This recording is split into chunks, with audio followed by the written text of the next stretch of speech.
우리에게는 매 순간 영적인 전쟁이 있다 그랬죠. 그런데 하나님께서는 우리에게 잘 싸워 승리할 수 있도록 전신갑주를 주셨습니다. 우리는 그 전신갑주를 잘 입고 나가 싸울 때 항상 승리할 수 있을 줄을 믿습니다. 자, 그 전신갑주 우리가 살펴본 것 뭐였죠?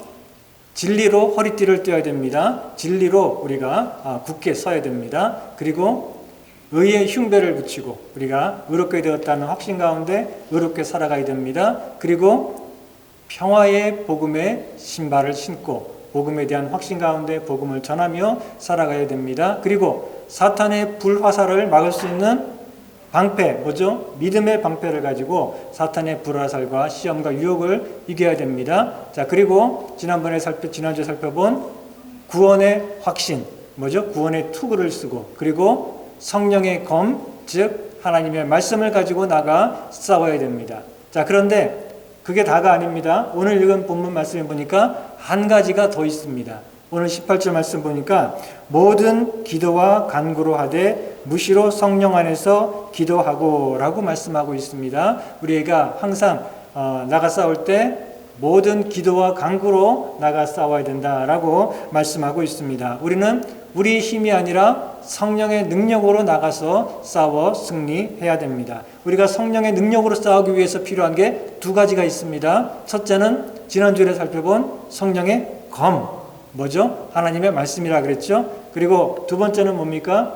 오늘 말씀대로 무시로 성령 안에서 기도하라 라고 말씀하고 있죠. 그래서 우리가 성령의 능력으로 이길 수 있는데 성령의 능력으로 싸워야 되는데 그 능력으로 싸우는 방법 두 가지 뭐라고요? 성령의 검 하나님의 말씀으로 말씀을 사용해서 싸워야 되고 두 번째는 무시로 성령 안에서 기도하는 그런 삶으로 우리가 영적인 싸움을 싸워야 됩니다. 즉 말씀과 기도로 우리가 싸워야 된다는 것입니다.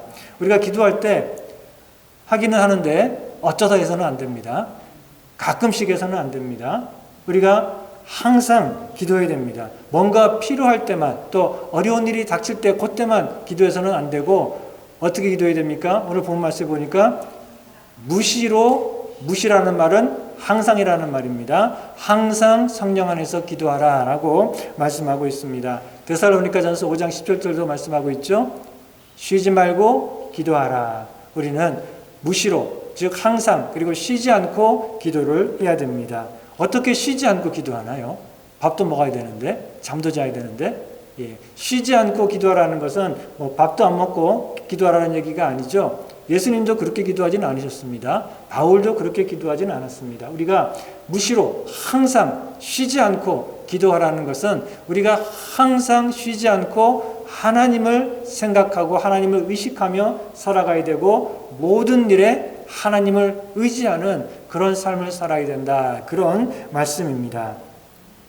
하루에 1시간, 2시간 열심히 기도하는데 그런데 그 기도만 딱 끝나고 나면은 이제 하나님을 생각하지도 않고 또 하나님께 묻지도 않고 자기 생각대로 자기 마음대로 살아가면 그것은 올바른 기도 생활이 아닙니다. 아무리 기도를 1시간, 2시간 해도 기도 시간에만 하나님을 생각하고 그리고 나머지는 다 내 생각대로 내 마음대로 내 뜻대로 살아가면 안 되겠죠. 그래서 항상 쉬지 말고 기도하라라고 말씀하고 있는 것입니다. 우리가 무시로 쉬지 않고 기도한다는 것은 언제나 성령님과 동행하고 또 모든 일에 하나님께 묻고 하나님을 의지하고 어려울 때 하나님의 도우심을 요청하고 하나님과 대화하며 살아가는 것을 말합니다.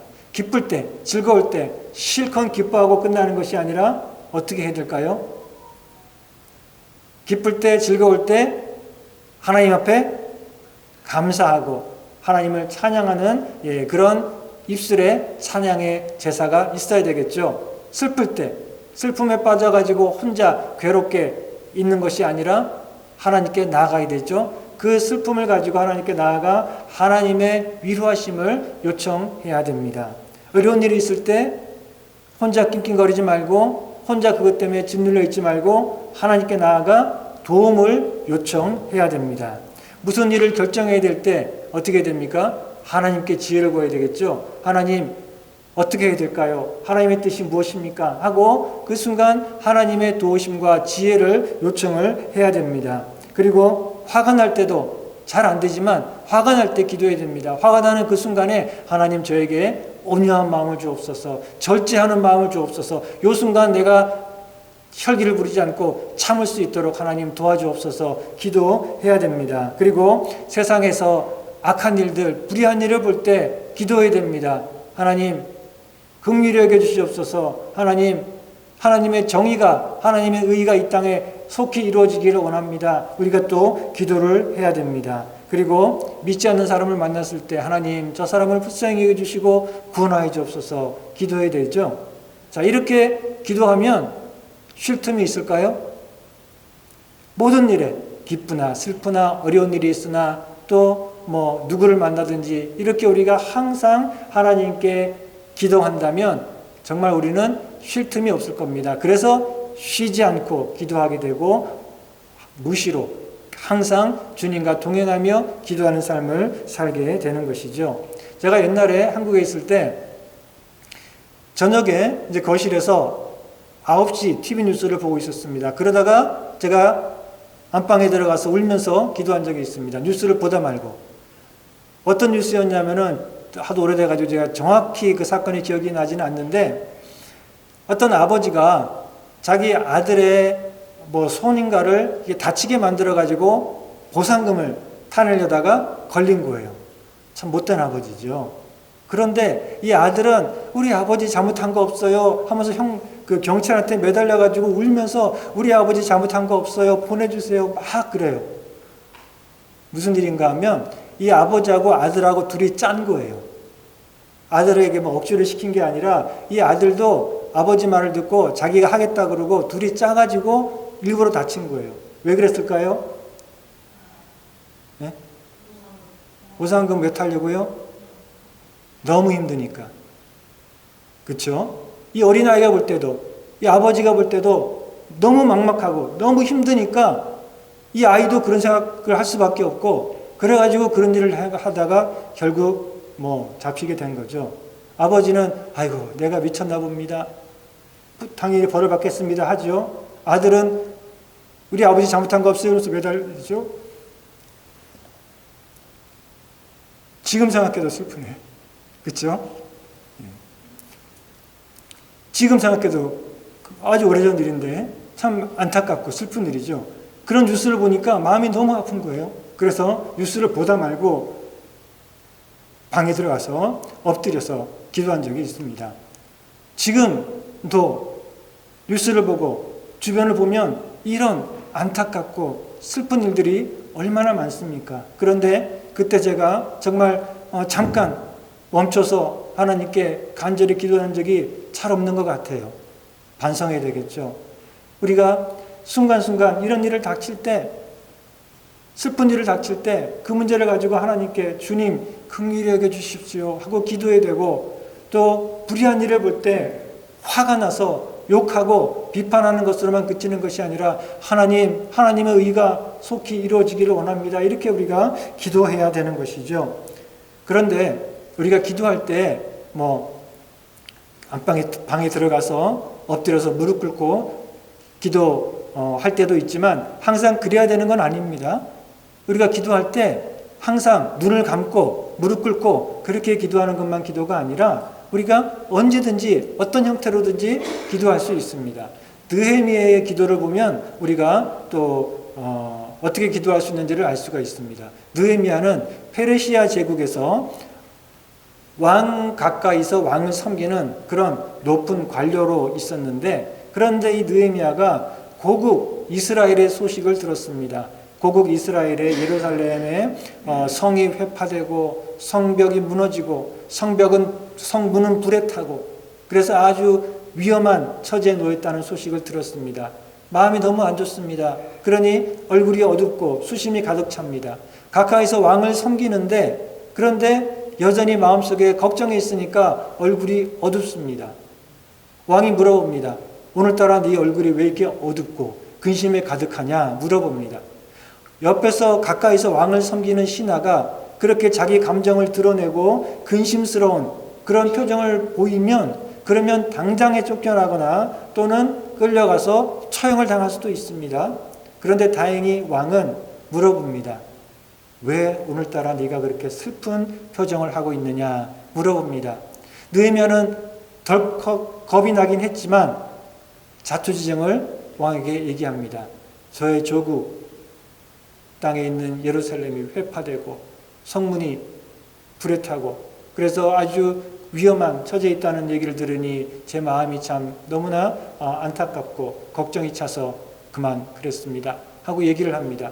그랬더니 왕이 물어봅니다. 그래, 그러면 내가 어떻게 해주면 좋겠느냐 라고 물어봅니다.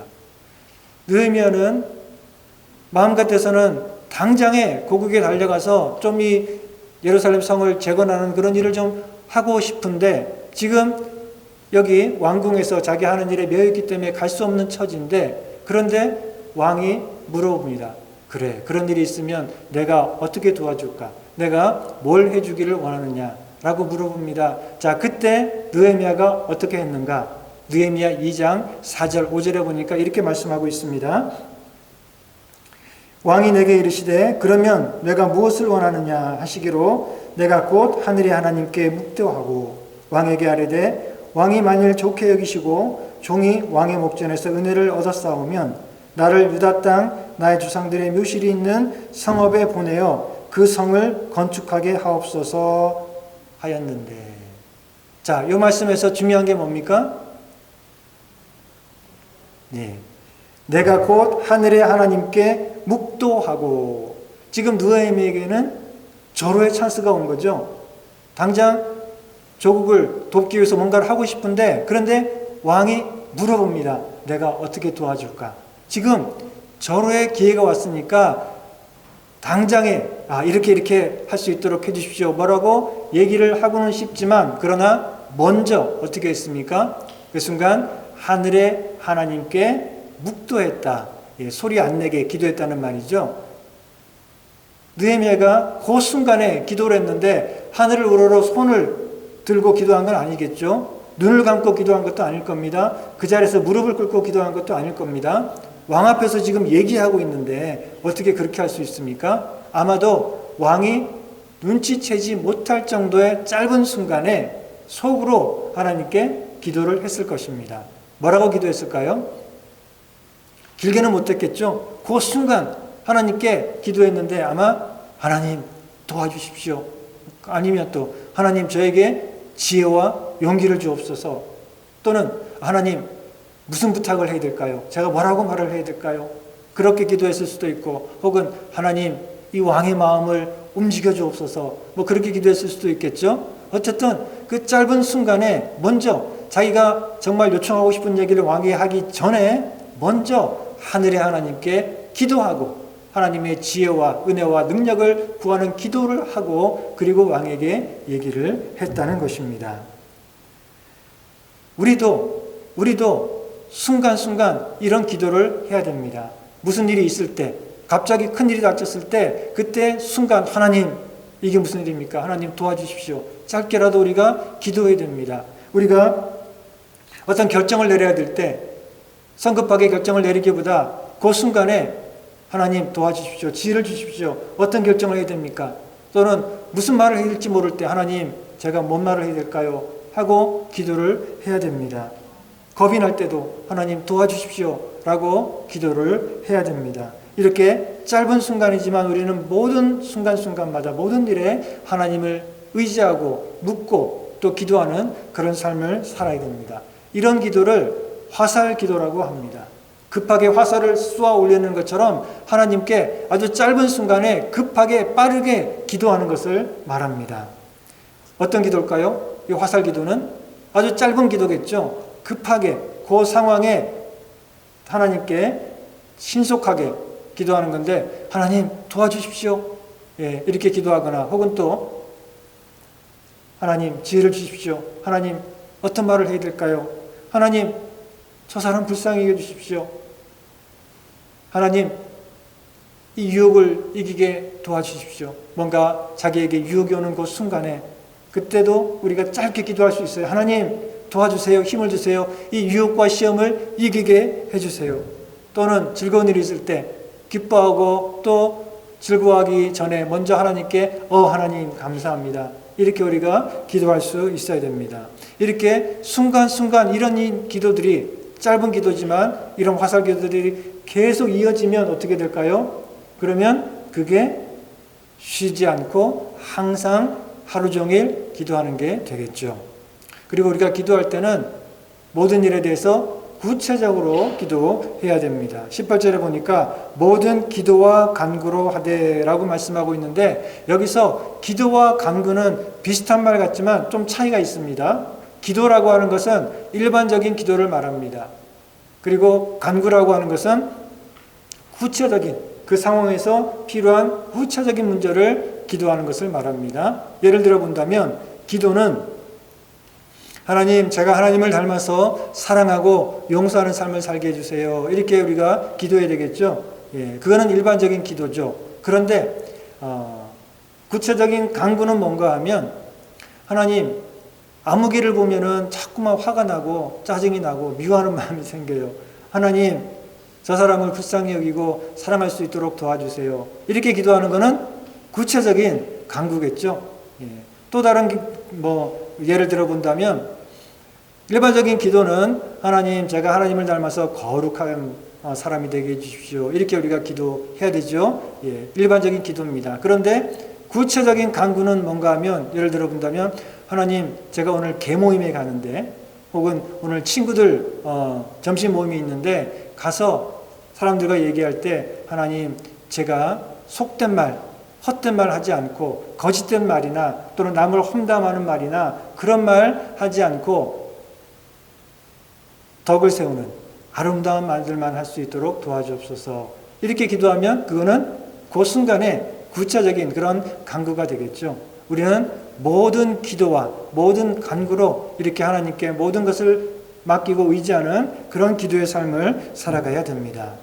우리가 기도하는 기도에는 모든 것이 다 포함되어야 됩니다. 큰 문제, 작은 문제, 또 영적인 문제뿐만 아니라 돈 문제, 사람들 관계, 모든 것들이 다 우리 기도 속에 있어야 됩니다. 예수님께서는 우리가 어떻게 기도해야 되는지 가르쳐 주셨죠? 뭐죠?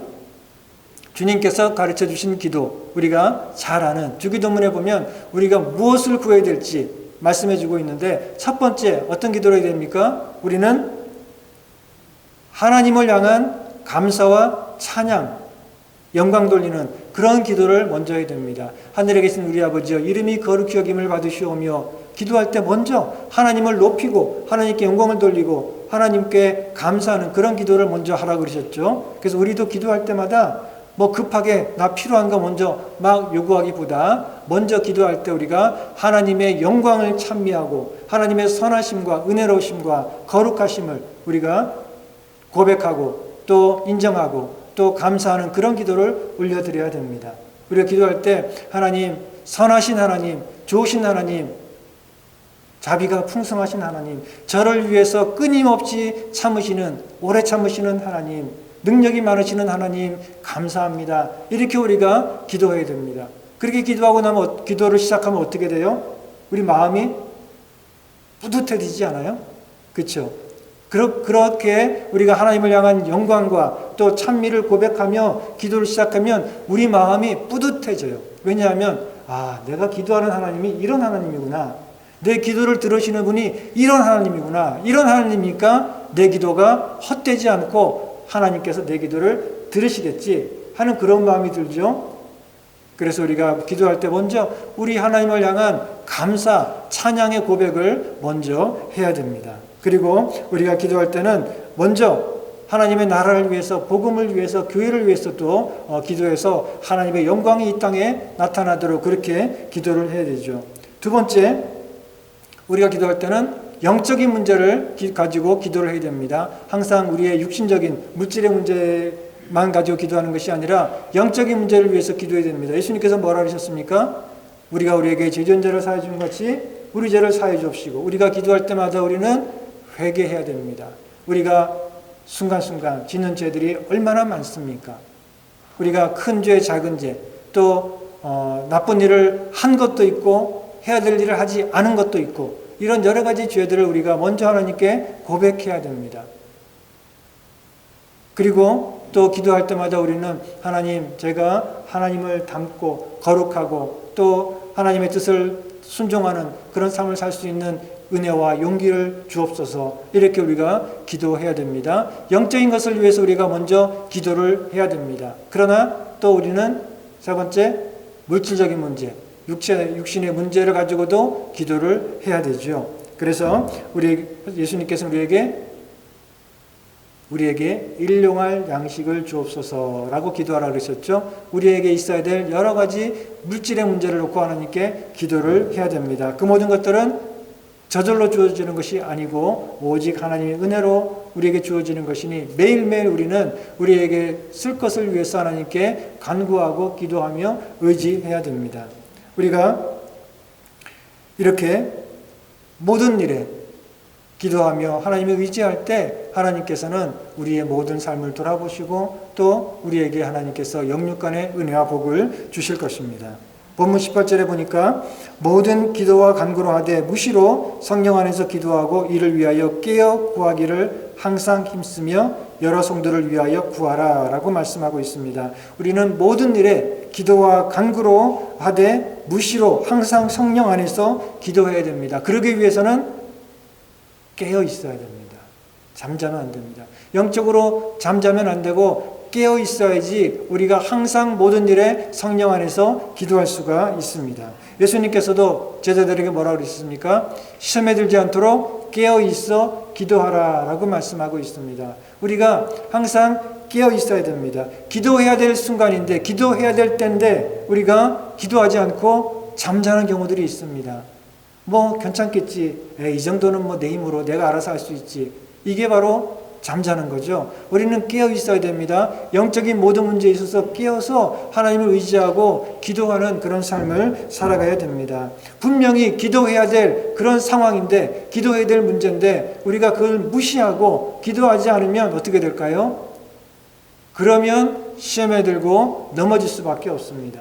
예수님의 제자들이 그랬죠. 그 겟세마네 동산에서 절대절명의 순간에 기도해야 될 때인데 그들은 기도해야 될 때인지를 몰랐어요.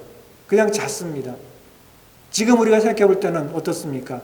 얼마나 중요한 때입니까? 얼마나 위급한 때입니까? 정말로 기도해야 될 때잖아요. 그런데 그들은 그것을 몰랐습니다. 그래서 잤습니다. 그래서 그들은 결국은 그 영적인 싸움에서 비참하게 패배하고 말았습니다. 그래서 아주 우스꽝스러운 모습으로 다 도망가 버리고 말았습니다. 그것이 바로 전쟁에서 져서 패배해서 도망가는 그런 패자병의 모습이죠. 왜요? 기도해야 될 그 순간을 알지 못하고 그들이 잠을 자고 있었기 때문이죠. 우리는 기도해야 될 때를 알고 엎드려 기도하는 그런 삶을 살아야 됩니다. 그러기 위해서는 언제나 영적으로 깨어 있어야 된다는 것입니다.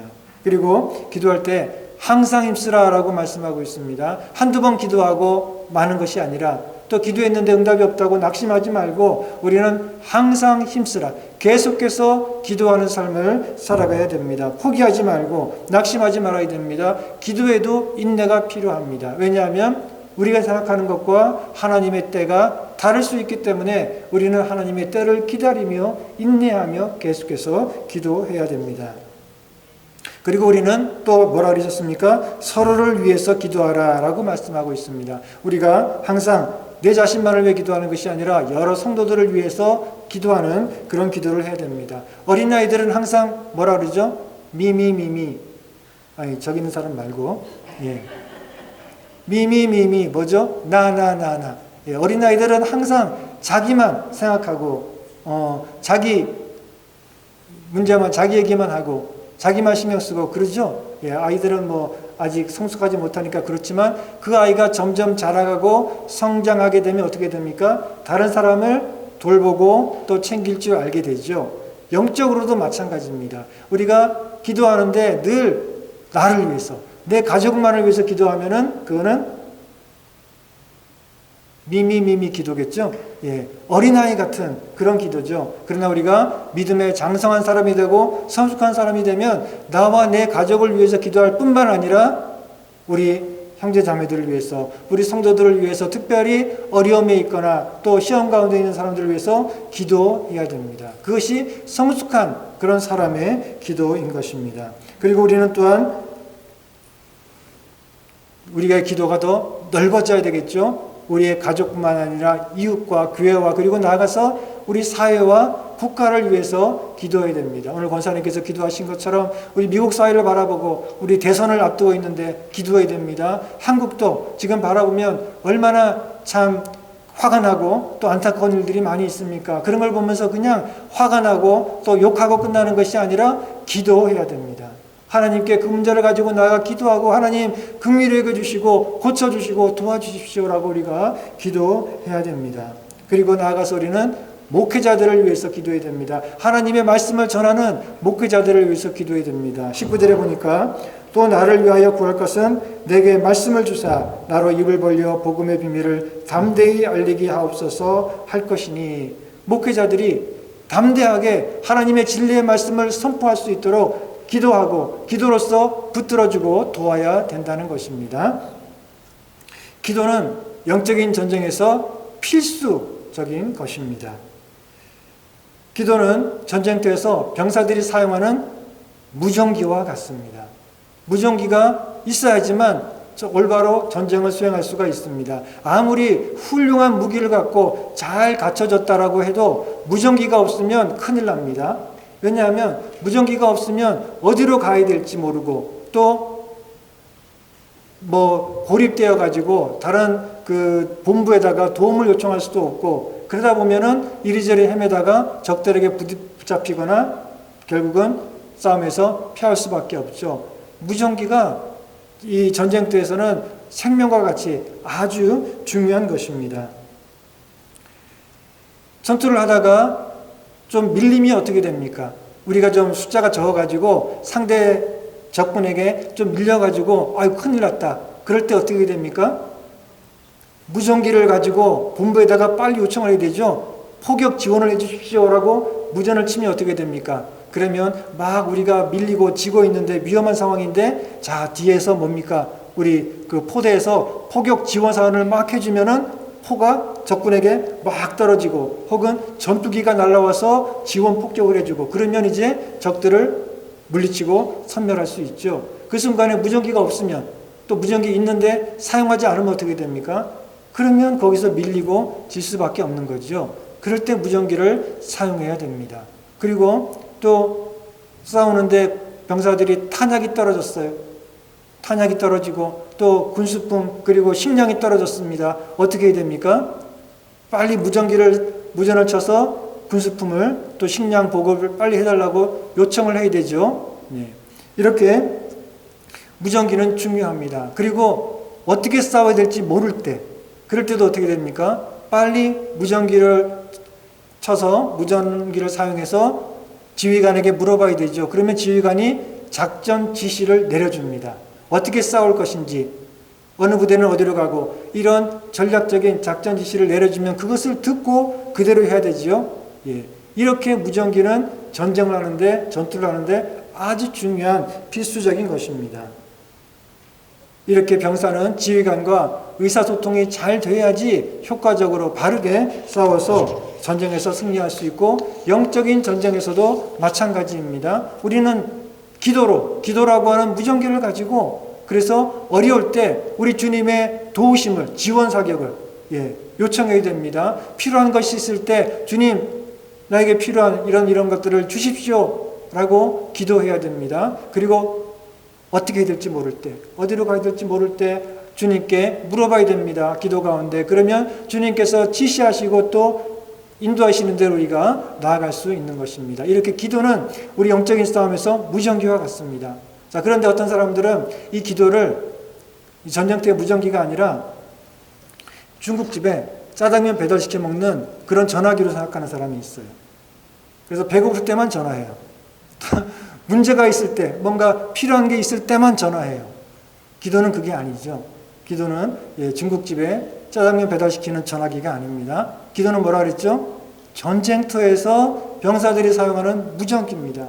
모든 순간에 도움이 필요하거나 지시가 필요하거나 모든 순간에 무전기를 사용해서 지휘관에 우리 대장 되시는 예수님의 그런 도움을 받고 또 말씀을 듣고 지시를 받아야지 영적인 싸움을 우리가 잘 싸워서 승리할 수 있다는 것입니다. 사랑하는 성도 여러분, 기도하시기 바랍니다. 기도하면 좋은 게 아닙니다. 기도해야만 됩니다. 예, 기도해야지 되겠지. 믿음 생활하는데 물론 기도 안 하면 안 되겠지. 이 정도가 아니라 기도를 반드시 해야만 됩니다. 쉬지 않고 기도해야 됩니다. 시간을 정해서 여러분 기도해야 됩니다. 우리는 어디에 있어요? 전쟁터에 있습니다. 기도해야 됩니다. 기도할 상황이 안 되면 어떻게 합니까? 집에서 클라짓이라도 들어가서 기도하십시오. 사람들이 있고 눈치 보이고 조용한 공간이 없고 그럴 때 마땅치가 않으면 클라짓이라도 들어가서 엎드려서 기도하십시오. 저도 옛날에 그렇게 했어요. 저도 신학교 다닐 때 아이들은 어리고 또 아파트는 좁고 기도할 상황이 좀 안 되고 그럴 때 클라짓에 들어가서 엎드려 기도하고 그랬어요. 어떻게 해서든 조용한 시간과 공간을 찾아서 기도해야 됩니다. 그리고 또 순간순간 화살 기도를 잊지 마십시오. 순간순간 급한 일이 있을 때 하나님 어떻게 할까요? 도와주십시오. 긍휼히 주십시오. 우리가 그 순간순간 화살 기도를 통해서 모든 일에 쉬지 않고 기도하시는 여러분들 되시기를 바랍니다. 항상 성령 안에서 기도하고 모든 일에 기도로 하나님을 의지하는 여러분들 되시기를 바랍니다. 그리고 서로를 위해서 기도하시고 목회자를 위해서 그리고 사회를 위해서 복음을 위해서 하나님의 나라를 위해서 기도하시는 여러분들 되시기를 바랍니다. 늘 기도의 무전기를 잘 사용해서 주님과 대화하고 그래서 영적인 전쟁에서 승리하시는 여러분들 다 되시기를 바랍니다. 오늘 우리가 에베소서 강의 마지막 시간입니다. 오늘 마지막 절까지 읽었지요. 오늘 에베소서 이제 그동안 강의 말씀 살펴봤던 거 마지막 순간이고 사도 바울은 에베소에 보내는 이 편지의 제일 마지막 구절에 이제 인사말을 하고 있습니다. 23절 24절에 인사말로 이렇게 말하고 있습니다. 아버지 하나님과 주 예수 그리스도로부터 평안과 믿음을 겸한 사랑이 형제들에게 있을지어다. 우리 주 예수 그리스도를 변함없이 사랑하는 모든 자에게 은혜가 있을지어다. 이렇게 편지를 마치고 있습니다. 우리 주 예수 그리스도를 변함없이 사랑하시는 여러분들에게 우리 아버지 하나님과 또 우리 주 예수 그리스도로부터 오는 그런 평화가 그리고 믿음과 사랑과 은혜가 늘 풍성하게 넘치시기를 축원합니다.